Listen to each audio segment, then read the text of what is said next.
말씀할 때도 마스크 쓰고 하겠습니다.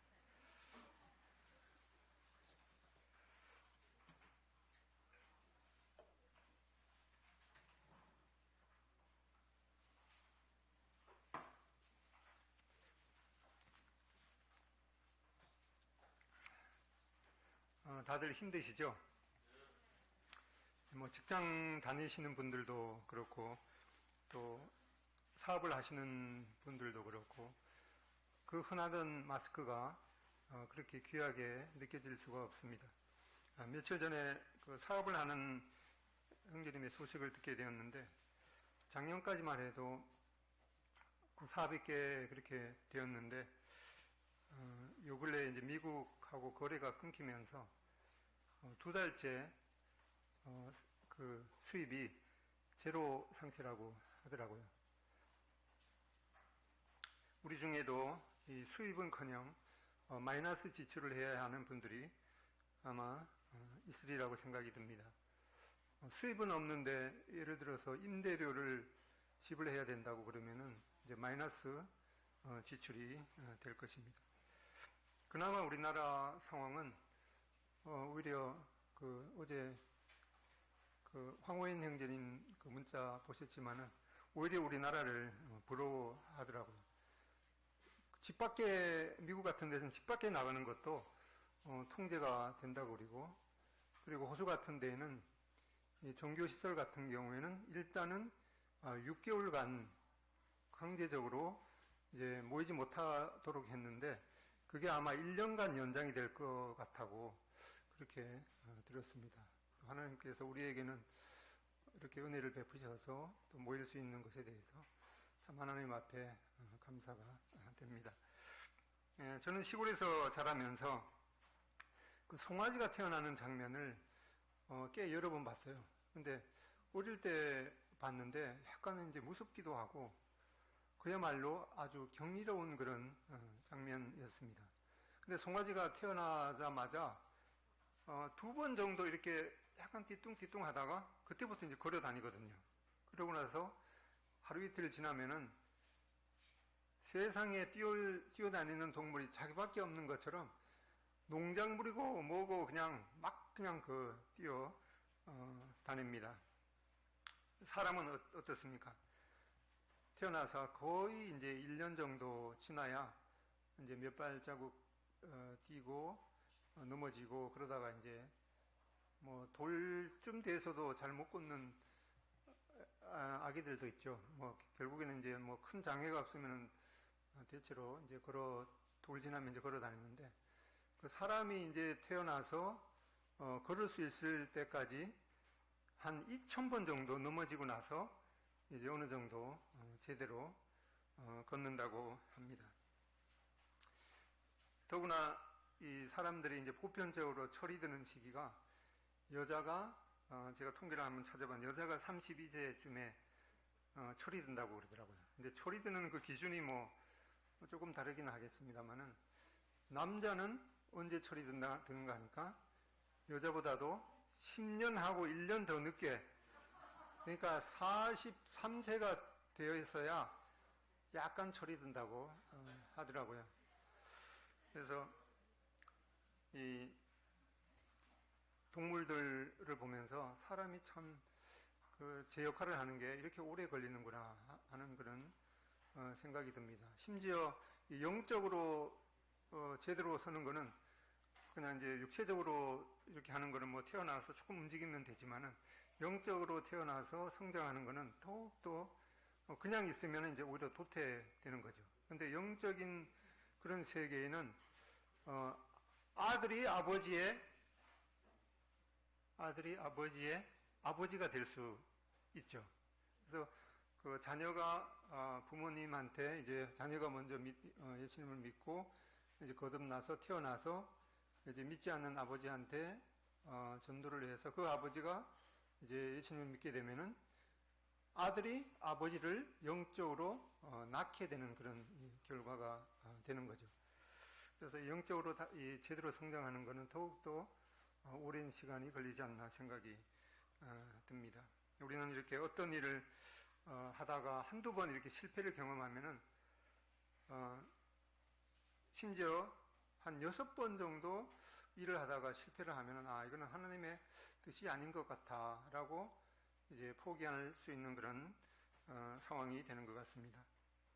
네, 오늘 본문 이 열왕기상 18장 43, 44 짧은 두 구절을 통해서 이 육전칠기, 그러니까 6번 넘어졌다가 7번째 일어나는 그 신앙을 살펴보겠습니다. 말씀 제목이 육전칠기의 신앙, 6번 넘어졌다가 7번째 일어나는 그 말씀에 대해서 살펴보겠습니다.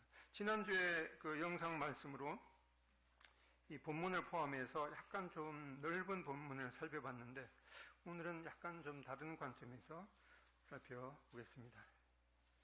열왕기상 18장 43, 44 두 절을 찾으셨으면 읽겠습니다. 43, 44절입니다. 시작. 그의 사환에게 이르되 올라가 바다 쪽을 바라보라. 그가 올라가 바라보고 말하되 아무것도 없나이다. 이르되 7번까지 다시 가라. 7번째 이르러서는 그가 말하되 바다에서 사람의 손만한 작은 구름이 일어나네. 그에게 말하기를 비에 막히지 아니하도록 마차를 갖추고 내려가소서 하라 하니라. 여기 43, 44절 이 말씀의 내용이 지난주에도 이 앞에서부터 조금 뒤에까지 말씀을 봤지만은 3년 반 동안에 기근이 가뭄이 있은 후에 엘리야가 하나님 앞에 기도하면서 이제 다시 비가 내릴 것이다 이렇게 아합한테 말하고 그리고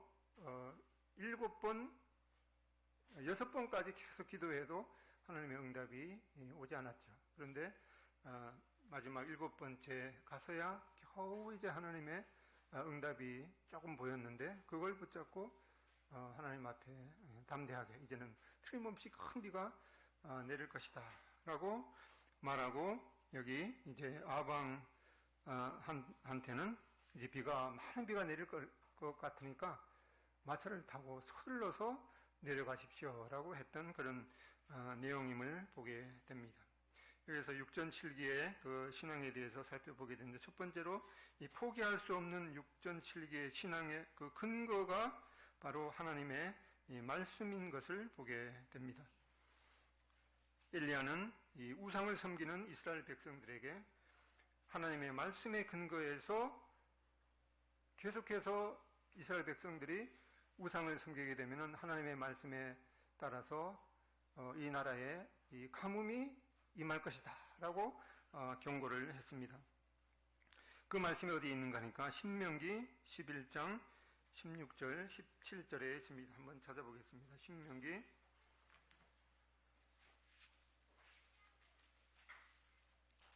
11장 16, 17 다같이 읽어보겠습니다. 시작. 너희는 스스로 삼가라.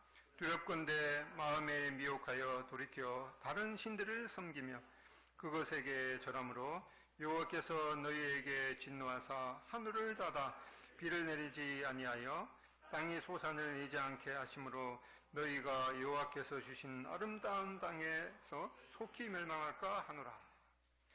이 엘리야는 이러한 신명기의 말씀을 통해서 분명히 하나님의 백성들이 유일하신 하나님 외에 우상을 섬기게 되면은 하나님께서 진노하여서 하늘을 닫아서 비를 내리지 않게 하실 것이라 라는 그런 하나님의 약속의 말씀이 있었기 때문에 이 엘리야는 이 말씀을 붙잡고 이제 담대하게 외칠 수가 있었습니다. 이제 열왕기상 17장으로 돌아와 보겠습니다. 열왕기상 17장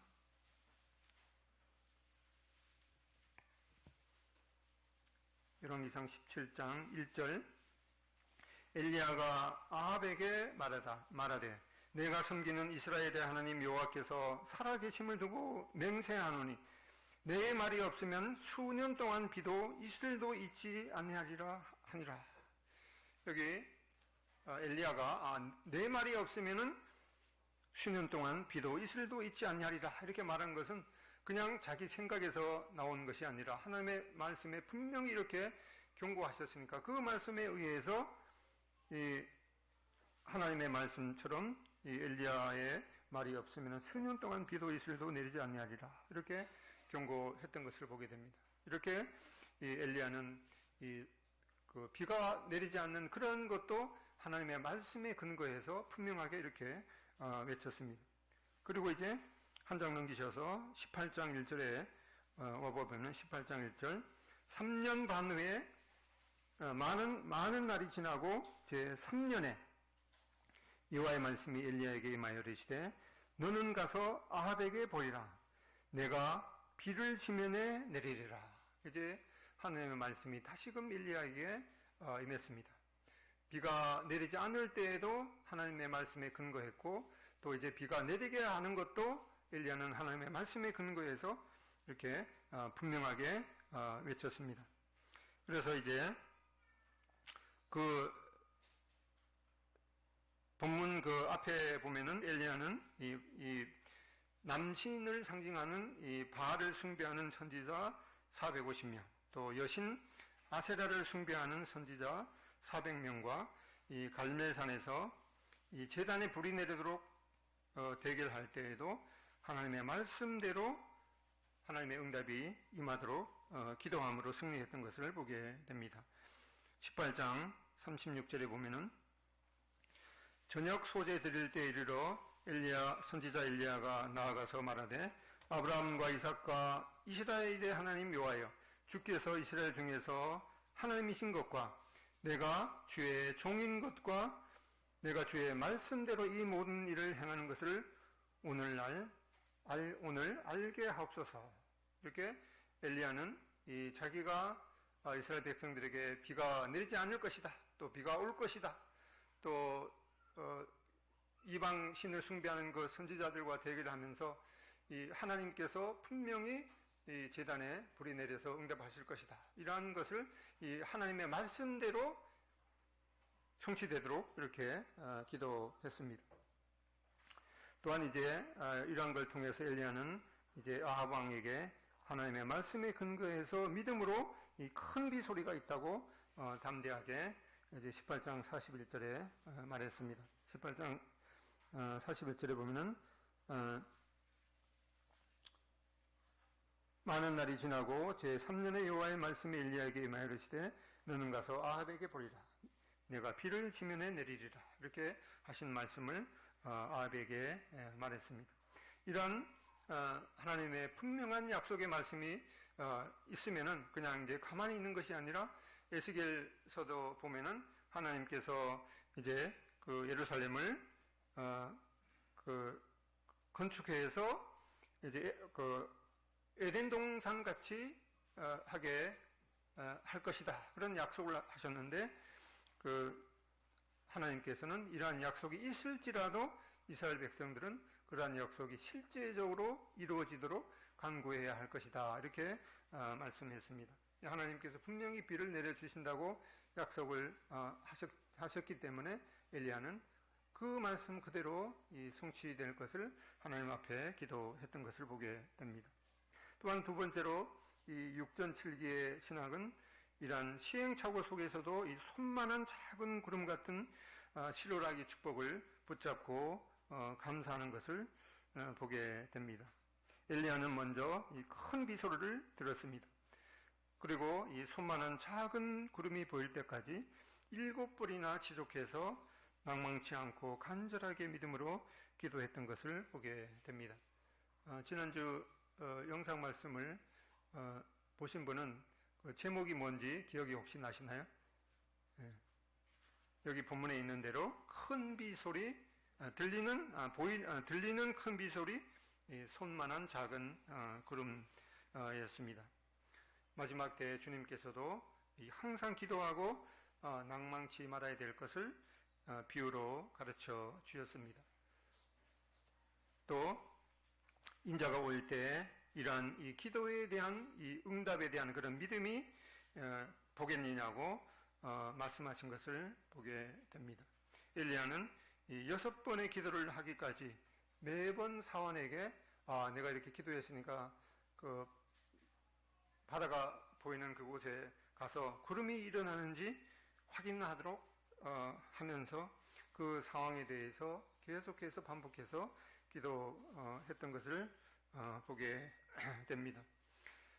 직장에서 상관이 똑같은 일을 6번이나 시키면은 시체말로 뚜껑이 열리죠. 근데 이 엘리야는 그런 이 똑같은 6번의 지시에도 묵묵히 순종했던 것을 보게 됩니다. 이렇게 이제 6번, 한 번, 2번, 3번, 4번, 6번이 되도록 응답이 없지만은 이제 그 7번의 기도 후에 이 손만한 작은 구름을 확인하자 엘리야는 그것이 하나님의 세미한 응답이구나 라고 하면서 이제 이 하나님 앞에 확신을 가졌던 것을 보게 됩니다. 우리는 이렇게 한두 번 하나님 앞에 기도했다가 하나님께서 거절하시는 듯한 그런 예들을 여러 성경에 의해서 볼 수도 있습니다. 이 수로보니게 여인도 딸이 귀신 들렸을 때 주님 앞에 나와서 내 딸을 고쳐주십시오 이렇게 기도했지만은 예수님께서는 거절하시는 듯한 그런 말씀을 했지만은 이 수로보니게 여인은 자신을 겸손히 낮추고 오히려 주인의 상에서 떨어지는 떡부스러기라도 받고 싶습니다 라고 작은 그런 응답에 대한 감사로 나갔을 때 주님의 마음이 감동이 되어서 그 수로보니게 여인에게 감사 응답하셨던 것을 보게 됩니다. 그 세 번째는 이러한 6.7기의 신앙의 결과는 바로 은혜의 단비에 흠뻑 적게 되는 것을 보게 됩니다. 엘리야는 이 7번의 기도 후에 이 손만한 작은 구름을 확인하고 이제는 하나님께서 엘리야의 기도에 응답하여 주셔서 큰 비가 내릴 것을 이제 확신하고 그 큰 비에 대비하는 그런 참 신앙을 보여 주었습니다. 우리가 하나님 앞에 하나님의 말씀에 근거해서 하나님 앞에 분명하게 기도했으면은 그것을 받은 줄로 믿으라 이렇게 말씀했죠. 그래서 오늘 기도할 때 분명한 그런 말씀에 이제 근거가 있는가 없는가 그것이 우선 중요하겠죠. 예를 들어서 오늘은 분명하게 그 비가 내리는 것이 정말 하나님의 뜻이다 그렇게 생각하고 하나님 앞에 아침에 기도를 했으면은 아침에 해가 있을지라도 이제 우산을 챙겨 나가는 그런 믿음이 필요하겠습니다. 그래서 엘리야는 이러한 하나님의 응답을 확신하고 많은 비가 내릴 것을 대비해서 아합 왕에게 이제 많은 비가 내릴 것이니까 마차를 갖추어서 이제 서둘러서 내려가십시오 이렇게 권했습니다. 엘리야는 얼마나 신사적인지 모릅니다. 우상을 섬기는 그 아합 왕이 마차를 타고 내려가다가 그 폭우에 휩쓸려서 찐탕 고생했으면은 좋겠다라고 하는 그런 마음을 품을 수 있을 법도 하지만은 이 엘리야는 이 아합 왕에게 큰 비가 예상되니까 서둘러서 마차를 타고 내려가도록 안내를 했습니다. 얼마 전에 우리나라 그 국회의원을 뽑는 그런 이 선거를 했습니다. 선거하신 분은 자신이 투표를 찍었던 그분이 됐을 수도 있고 또 다른 분을 찍었는데 안 됐을 수도 있습니다. 그래서 일단은 이 모든 나라의 그 지도자를 세우는 분도 하나님이시니까 일단 당선된 분이 정말 위로 하나님을 두려워하고 또 하나님의 마음이 합한 그런 정책을 펼 수 있도록 내 마음에 들든지 안 들든지 기도하는 그런 성숙한 태도가 필요하리라고 생각이 듭니다. 이렇게 엘리야는 이 갈멜산에서 이스라엘 골짜기까지 한 30km 정도 되는데 이제 폭우가 내리는 그 빗속을 달려서 마차를 타고 내려가는 이 아합 왕보다도 먼저 앞질러서 내려갔다고 합니다. 그렇게 할 수 있었던 이유를 열왕기상 18장 45, 46절에 보면은 여호와의 능력이 엘리야에게 임하매 저가 허리를 동이고 이스라엘로 들어가는 곳까지 아합 앞에서 달려갔더라. 이때 그 시기가 아마 엘리야의 이 노년에 일어나는 일인데 엘리야가 그 산길 약 30km를 마라톤으로 달려서 마차보다도 더 빨리 갔으니까 지금으로 말하면 완전히 올림픽 신기록감일 것입니다. 그것도 이 폭우 속에서 말하자면 이제 축구로 말하면 수중전이죠. 이 폭우 속에서 일어난 달리기인데 엘리야가 아합 왕의 그 마차보다도 빨리 내려갔던 것을 보게 됩니다. 우리가 방금 읽었듯이 그렇게 할 수 있었던 이유가 바로 하나님의 능력이 임했기 때문에 그렇게 할 수 있었다고 말씀하고 있습니다. 여기 이제 잘 읽어야 되는데 이스라엘 골짜기가 아니라 이스르엘 골짜기입니다. 이것은 이제 무기또 언덕에서 내려다 보면은 그 밑에 이제 넓은 이제 평야가 펼쳐져 있는데 우리가 요한계시록에 바로 이제 아마겟돈 전쟁이 일어날 장소로 바로 이 이스라엘 그 골짜기라고 이스라엘 그 평야라고 말하고 있습니다. 이 아마겟돈이라는 말은 이제 원래는 이제 그 히브리어는 이제 하르 메기돈, 하르라는 말은 이제 산이라는 말, 그리고 메기돈이라는 말은 그러니까 무기또의 산, 무기또의 언덕이라는 말이 바로 아마겟돈인데 그거를 이제 신약의 헬라어의 소리 나는 대로 적으니까 이 아마겟돈이 이렇게 되었습니다. 제가 2017년에 성지순례를 갔을 때 그 무기또 언덕에서 밑에 펼쳐진 아주 넓은 평야인 그 이스라엘 평야를 봤는데 바로 여기가 이제 제 3차 세계 대전이 일어날 장소로 계시록에서 말씀하구나 라고 하면서 묵상의 시간을 가지기도 했습니다.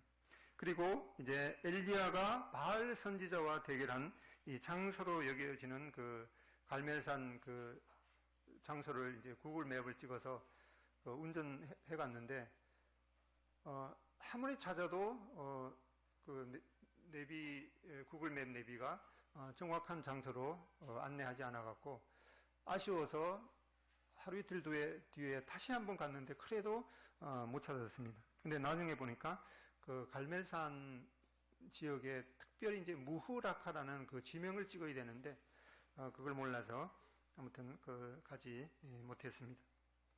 이렇게 엘리야는 이 3년 반 만에 가뭄 끝에 온 그 단비에 흠뻑 젖어서 오히려 이 하나님의 그 축복을 경험했던 것을 보게 됩니다. 그렇게 간절하게 이 6번이나 응답 없이 실패를 경험하다가 마침내 그 기도하던 그런 이 단비의 응답을 받았으니 얼마나 기뻤겠습니까? 오히려 이런 상황에서는 이 우산을 쓸 필요가 없겠죠. 비를 쫄딱 맞으면서 오히려 이 6번의 실패가 더 큰 기쁨으로 변했습니다.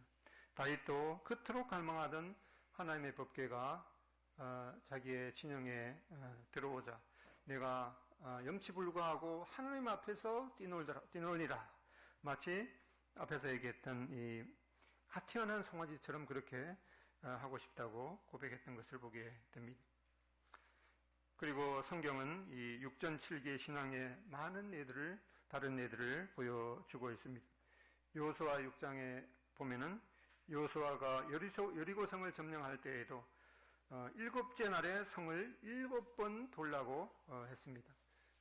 그들은 이제 6번까지 돌아도 아무 응답이 없었을 때, 야, 우리가 이렇게 돌고 돌다가 우리가 오히려 돌아버리는 거 아니야?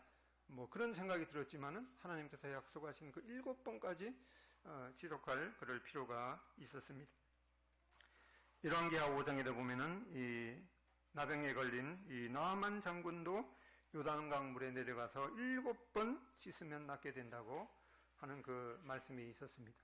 그래서 한 번, 두 번, 세 번, 6번까지 이 나만 장군이 그 요단 강물에 들어가서 씻었지만은 여전히 응답이 없었죠. 근데 마지막 이 하나님께서 말씀하신 7번째 요단 강물에 내려가서 씻자 그 살이 어린아이 살같이 되었다고 하는 말씀을 보게 됩니다.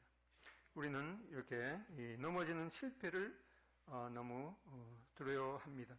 한번 넘어지면은 다시 일어나지 못할 것처럼 이제 법석을 떨죠. 그러나 정작 중요한 것은 넘어지지 않는 것이 아닐 것이죠.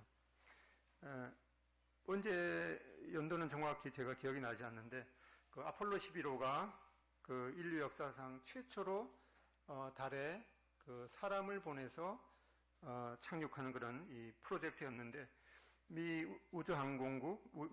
항공우주국 이 나사에서 이 우주 비행사 선발 이 조건 중에 하나가 뭔가 하니까 실패를 경험한 사람을 우대합니다라고 하는 그런 조건이 있었다고 합니다. 왜 그런가 하니까 이 인생에 있어서 실패를 경험하지 못한 사람은 아예 그 선발 대상에서 제외됐는데 왜 그런가 하니까 아무도 가보지 않은 그런 이 광활한 우주 가운데에서 예상치 못한 그런 일들이 생길 것인데 인생에 있어서 그런 실패를 경험하지 못한 사람은 그런 상황 가운데서 어떻게 해결해야 될지 멘탈부터 이제 붕괴가 되기 때문에 그런 조건을 다른 것이죠. 그래서 실패를 하지 않는 사람의 이 자만보다는 실패를 경험한 사람의 자기 성찰이 이 최초 우주 비행에 가장 적합한 또 필요한 덕목 중에 하나라는 그런 현명한 판단을 내린 것을 보게 됩니다. 우리 형제님들 야구 좋아하시죠? 요새는 뭐 코로나 때문에 야구도 못해서 좀 답답한 분이 계신 것 같은데 자매님들은 별로 야구 관심 없으시는 눈빛 같네요. 제가 직장 다닐 때 어떤 그 여직원이 있었는데 완전히 야구 광이었습니다. 뭐 내일 당장 이제 출근해서 일해야 되는 것은 아랑곳하지 않고 밤 새벽 2시고 3시고 메이저리그 경기가 있으면 일어나갖고 꼬박꼬박 그 경기를 보고 그 다음날 아침에 와갖고 그 상황을 이제 설명을 해줍니다. 설명을 할 때 유명한 투수의 방어율, 그 다음에 타자 누구누구의 타율까지 정확하게 얘기하면서 그렇게 얘기합니다. 우리나라 그 메이저리그 간 이제 투수는 뭐 이제 유명한 이제 누구죠? 뭐 그 사람이 있고 타자로서는 이제 별명이 추추라고 하는 이제 추선수가 아니라 추신수죠. 추신수의 그 타율이 얼마인가 하니까 0.257이더라고요. 0.257이라는 그거는 무슨 뜻인가 하니까 타석에 10번 들어왔는데 2.57번 안타를 쳤다라는 뜻입니다. 그럼 잘 치는 겁니까? 10번에서 안타를 3번도 못 치는데? 잘 치는 거예요?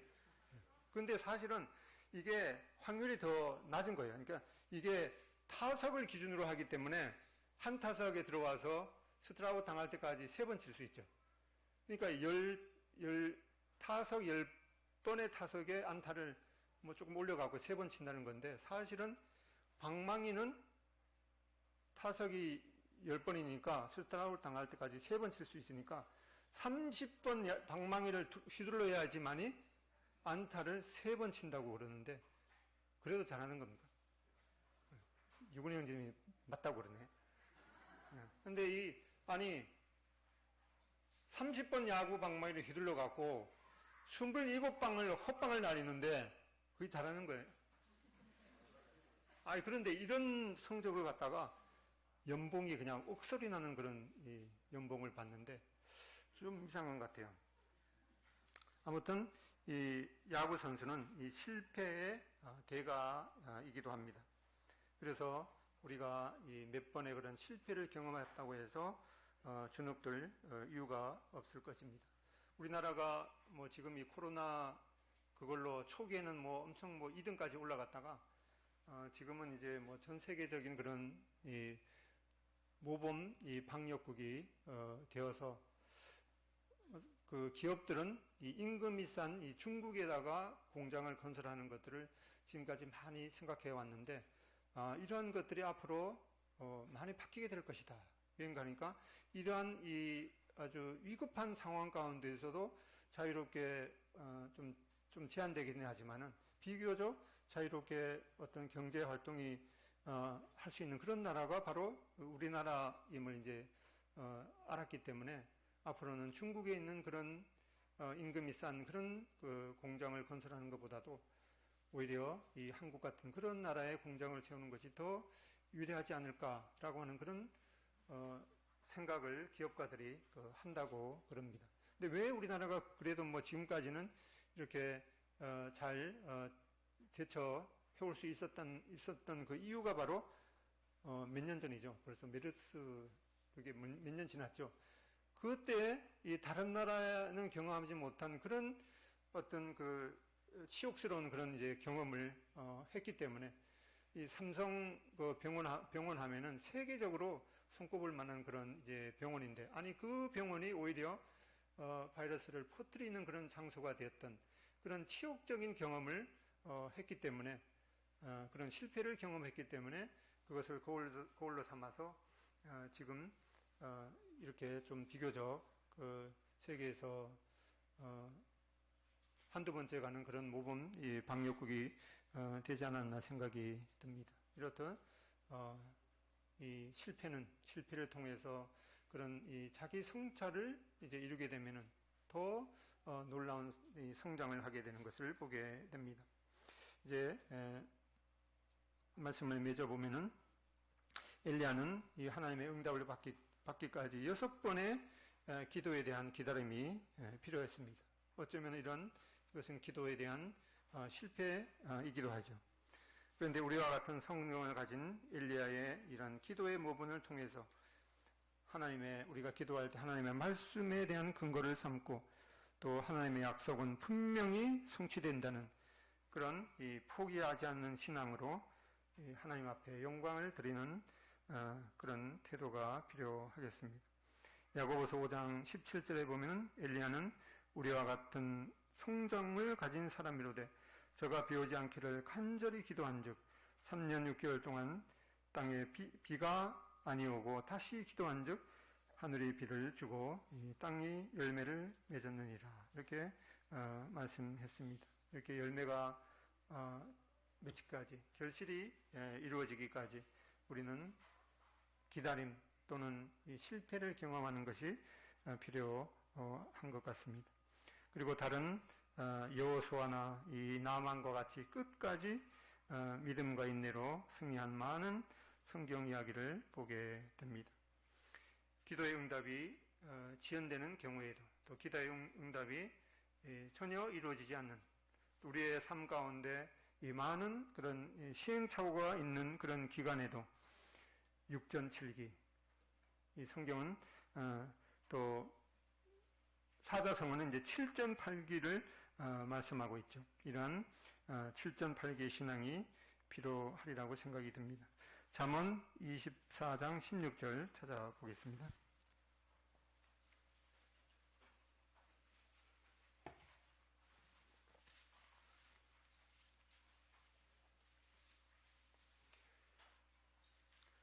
같이 읽겠습니다. 잠언 24장 16절 시작. 대저의는 7번 넘어질지라도 다시 일어나려니와. 바로 여기에는 전반부만 보면은 대저의는 7번 넘어질지라도 다시 일어나느냐. 7전 7번 넘어지고 8번째 일어나는 그런 이 신앙의 태도가 필요하겠습니다. 지금과 같이 이렇게 그 모두가 힘든 그런 이 가운데는 우리가 다른 성도들을 위해서 그 관심을 가져주고 기도하는 그런 것이 정말 필요하리라고 생각이 듭니다. 어떤 분이 이제 차를 몰고 그 새벽 기도를 갔다 와서 이제 출근을 이제 하려고 그러면은 항상 보면 거기에 고양이가 본네트 위에 올라와 있었어요. 근데 그 다음날에도 보니까 또 그런 거예요. 그래서 아니, 이 고양이가 왜 이제 그 많은 차 중에 이 내 차 그 본네트 위에 올라와서 그 지점을 피우는 건가. 고민하다가 알아보니까 왜 그랬겠습니까? 이 새벽 기도 갔다 와서 이제 운전을 했으니까 그 본네트 위에 따뜻한 거예요. 그래 놓으니까 이제 겨울에 고양이가 그 본네트 위에 그 따뜻한 곳도 정말 잘 찾기도 하죠. 그래서 이렇게 그 따뜻한 곳을 찾아서 고양이도 머물듯이 우리 이렇게 힘든 가운데서도 서로를 위해서 이 사랑의 그런 관심과 기도를 하는 것이 정말 우리에게 이 힘든 난국을 헤쳐나가는 그런 열쇠가 되지 않나 그런 생각이 듭니다. 기도하고 마치겠습니다.